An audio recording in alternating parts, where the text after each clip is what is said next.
It's important to understand that what we call reality is a moving river of three things: time, world, and self. These are the three things your OS has to successfully weave together each moment in order to generate a coherent structure of reality.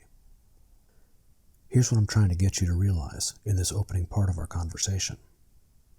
This endless movement towards your own future states, this self that you are playing out, is affecting how these other two rivers, time and space, are showing up for you. This is one of the first breakthroughs you need to make in Zen.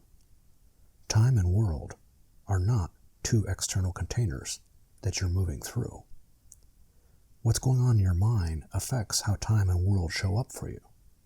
So, if your experience of self is distorted, this is also going to distort your experience of time and world. To see how our experience of time, world, and self are completely interdependent, all we have to do is look at one of the most famous diagrams in human psychology, Maslow's pyramid. Most of us are familiar with Maslow's pyramid.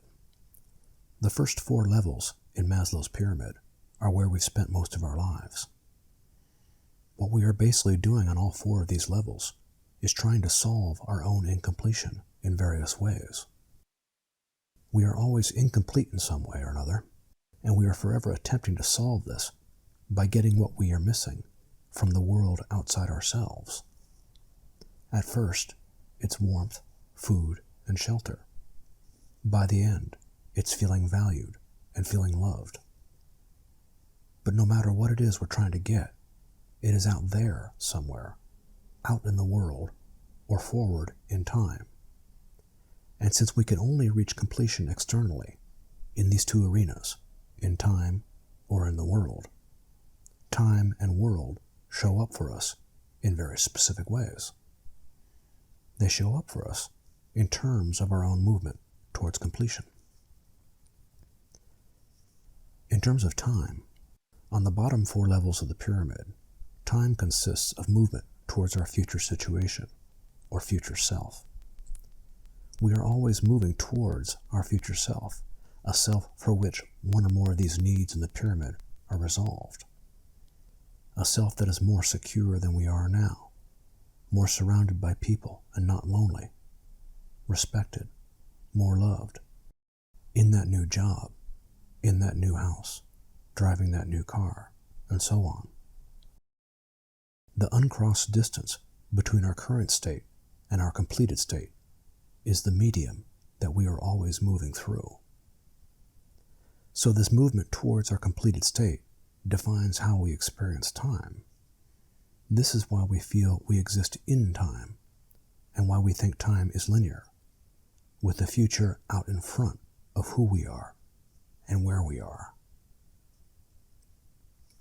We experience other kinds of times, such as cyclical time, rhythmical time, and so on. Seasons, tides, heartbeats, planets orbiting. But even though these are by far and away the most pervasive forms of time all around us in the world, we don't feel like we are in cyclical time or in rhythmical time. In contrast, we very much feel like we are in linear time. We feel linear time is the medium we exist in and are moving forward through. And it's not because of birthday parties or calendars on the wall. It's because we are forever on our way towards completion.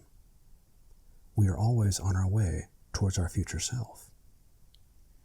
It's because we experience our current state as incomplete and are on our way towards some kind of completion that time shows up for us as linear time, something that we are in.